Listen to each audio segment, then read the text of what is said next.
The palace was silent, but its silence was the kind that comes before and after years of chaos, accusations, and public betrayals. Prince William had finally made his decision. No more warnings, no more negotiations. Meghan Markle's empire was not only cracking, it was about to be annihilated. Her latest scandal had spiraled out of control, a failed Netflix venture painted as a shameless exploitation of royal secrets and a mockery of tradition. Sponsors were fleeing. The press turned merciless.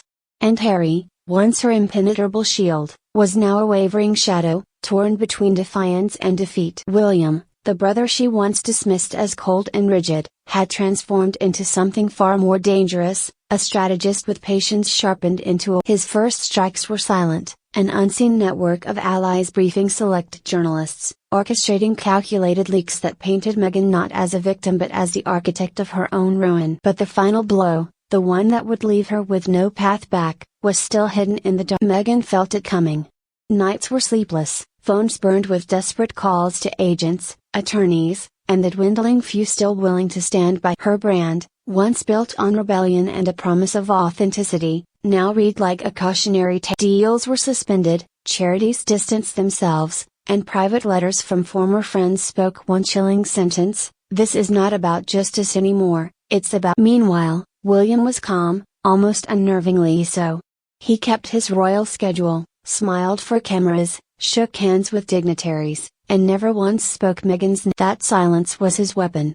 Behind closed doors, he convened with senior advisors and the Privy Council, drafting a legal maneuver that would rewrite the Sussexes' position permanently. At the heart of his plan was the royal charter governing titles, privileges, and inheritance. It had always been a sleeping dragon, symbolic, rarely invoked. Until now. William proposed a move that would strip Harry and Meghan of their remaining honorary titles, suspend their trust entitlements, and block their children's future claims to certain royal protection. It was constitutional warfare dressed in diplomacy, and it had one purpose: to sever the last thread. When the news leaked, not officially, but through a whisper deliberately placed in the hands of the fiercest royal commentators, it detonated across global media. Total cutoff. William moves to erase Sussex legacy. Meghan reportedly collapsed into tears upon hearing the headline, while Harry raged, calling it an act of vengeance that proves every word we say. But behind the rage was panic. For years, their narrative thrived on being half in, half out, victims of the system, yet still tethered to its. William had just cut that tether. The final act came at a state gala broadcast. William, dressed in the quiet authority of his role, delivered a speech on legacy, duty, and the cost of betrayal, without ever. Yet every word landed like a blade aimed across the ocean. The crowd applauded, the cameras rolled, and Meghan watched from thousands of miles away as her last illusion of ink. The world no longer saw her as a rebel, it saw her as an exile. Harry, cornered by a brother who now held every card, faced a brutal reckoning: stand beside Meghan and drift into permanent irrelevance, or break away and beg for the forgiveness of a family he had tried to. Meghan knew the choice he would make eventually. And that was the wound deeper than any headline. In one final desperate move, she planned a tell-all retaliation, a broadcast interview to expose the truth once and. But William was ready. The morning of its release, a dossier compiled by the palace, containing financial irregularities, internal testimonies, and correspondence proving her manipulation of key projects, was leaked to three major. Her interview aired into a storm that shredded every word.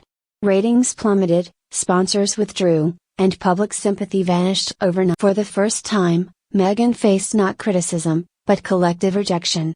She burned every bridge, won former allies. Now she stands alone, watching the tide she created swallow her whole.